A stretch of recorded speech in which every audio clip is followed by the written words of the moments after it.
ఇప్పుడే జీ5 app download చేయండి. చూడండి మీ ఫేవరెట్ టీవీ షోస్ ఎప్పుడైనా ఎక్కడైనా.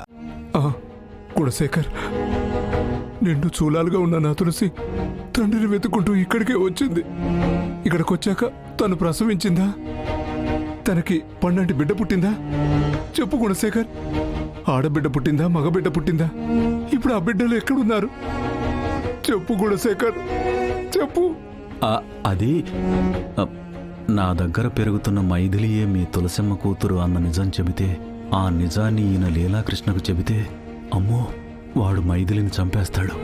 ఈ ప్రపంచంలో మైథిలిని కాపాడగలిగిన ఒకే ఒక వ్యక్తి రామయ్య గారు. ఎప్పటికైనా సరే మైథిలిని ఆయనకే అప్పగిస్తాను. అప్పటిదాకా ఈ నిజాన్ని నా గుండెల్లోనే సమాధి చేస్తాను. చెప్పు గుణశేఖర్, చెప్పు. మా తులసమ్మ బిడ్డ ఎక్కడుంది? క్షమించండి రామబ్రహ్మం గారు, నేను తులసమ్మను కలిసేటప్పటికీ ఆమె దగ్గర ఎలాంటి బిడ్డ లేదు.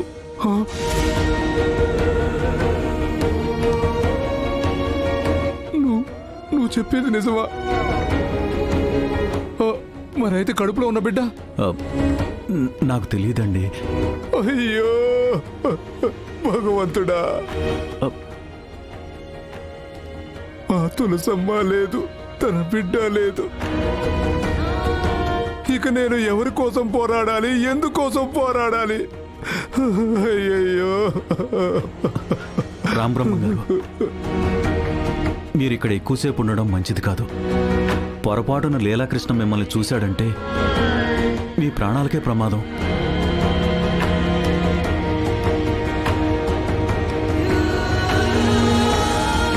అయ్యా రామబ్రహ్మం గారు, అయ్యా మిమ్మల్ని, నేను చెప్పేది మీకు అర్థమవుతుందా?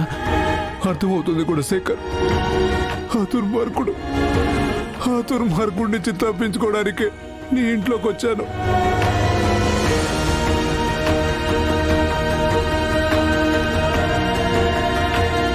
అయితే మీరు వెనక డోర్ నుంచి వెళ్ళిపోండి. అలాగే గుణశేఖర్,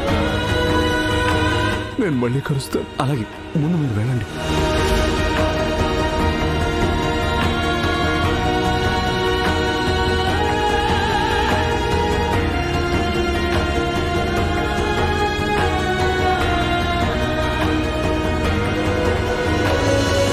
మైథిలి విషయంలో ఏదైతే జరగకూడదని భయపడుతున్నానో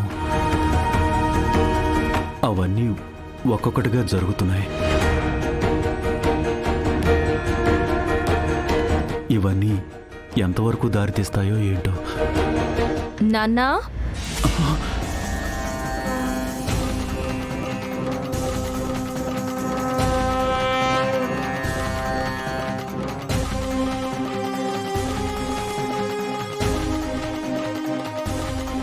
ఎవరితో మాట్లాడుతున్నారు? నేనెవరితో మాట్లాడతానమ్మా? మాట్లాడాలంటే ఇక్కడ ఎవరైనా ఉండాలిగా. ఆశ్చర్యంగా ఉంది. నువ్వెవరితోనో మాట్లాడడం నేను స్పష్టంగా విన్నాను నాన్న. అంటే నేను అబద్ధం చెప్తున్నానా తల్లి? చచ్చా, నా ఉద్దేశం అది కాదు నాన్న. అది సరే, మన ఇంట్లోకి ఎవరైనా వచ్చారా? రామబ్రహ్మం గురించి అడుగుతున్నట్టుంది.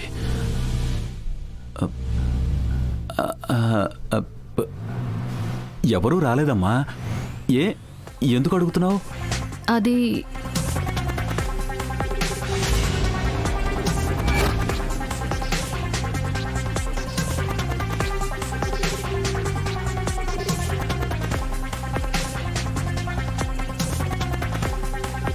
రామబ్రహ్మం గారు మా ఇంటికి వచ్చారన్నమాట. ఇప్పటిదాకా నాన్న మాట్లాడింది ఆయనతోనేనన్నమాట. కానీ ఆ నిజం నాకు చెప్పకూడదని, ఎవరూ రాలేదని అబద్ధం చెప్పారు. అంటే రామబ్రహ్మం గారికి నాన్నకు కూడా గతంలో పరిచయం ఉంది. అంటే అటు సుహాసిని ఫ్యామిలీ గురించి నాన్నకి తెలుసు, ఇటు రామబ్రహ్మం గురించి నాన్నకి తెలుసు. అలాగే రామయ్య తాత గురించి కూడా నాన్నకు తెలుసు. కానీ నా దగ్గర మాత్రం ఆ నిజం విప్పరు, ప్రాణం పోయినా చెప్పరు. తెలుసుకుంటాను. నాన్న మనసులో ఉన్న రహస్యం ఏంటో ఖచ్చితంగా తెలుసుకుంటాను. ఏంటమ్మా ఎందుకు అలా అడుగుతున్నావు? ఏం లేదు నాన్న.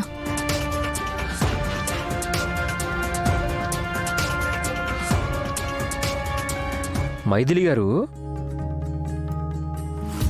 మీకు అభ్యంతరం లేకపోతే మీ లంచ్ షేర్ చేసుకోవచ్చా?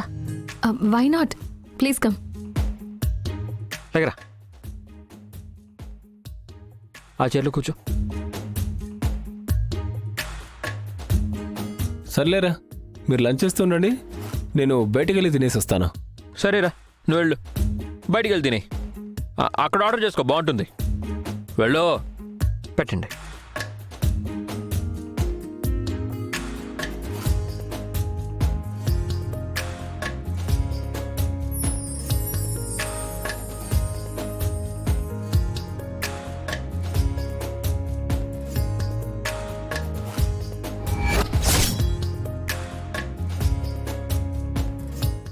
సారీ అండి, మా నాన్నకి తమ్ముడికి తినిపించడం అలవాటు. ఫ్లోలో మీకు కూడా. అయ్యో పర్వాలేదండి, తినిపించండి. నువ్వేమైనా చిన్న పిల్లోడివా? ఆమె తినిపించటానికి నువ్వు తినటానికి ప్లేట్ ఉంది కదా, అందులో షేర్ చేసుకుని తినండి.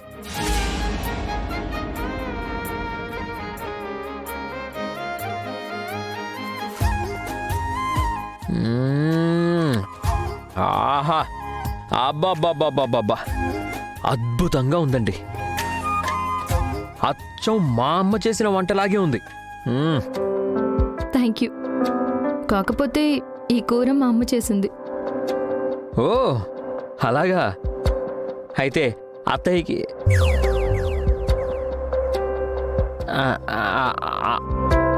ఆంటీకి చెప్పండి చాలా అద్భుతంగా చేశారని. తప్పకుండా. అద్భుతం అండి, నేను ఇలాంటి కర్రీ ఎప్పుడు తినలేదండి.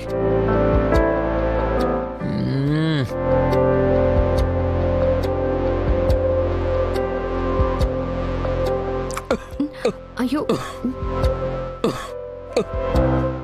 వాటర్ తాగు.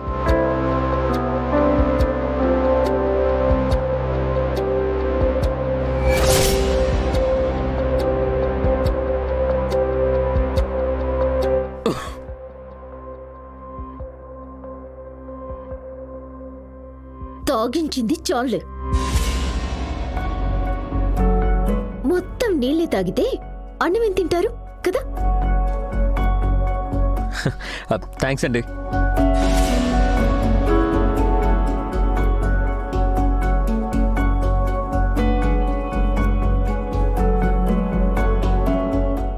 జీ5 యాప్ డౌన్లోడ్ చేసి అన్ని ఎపిసోడ్స్ పూర్తి ఉచితంగా చూడండి.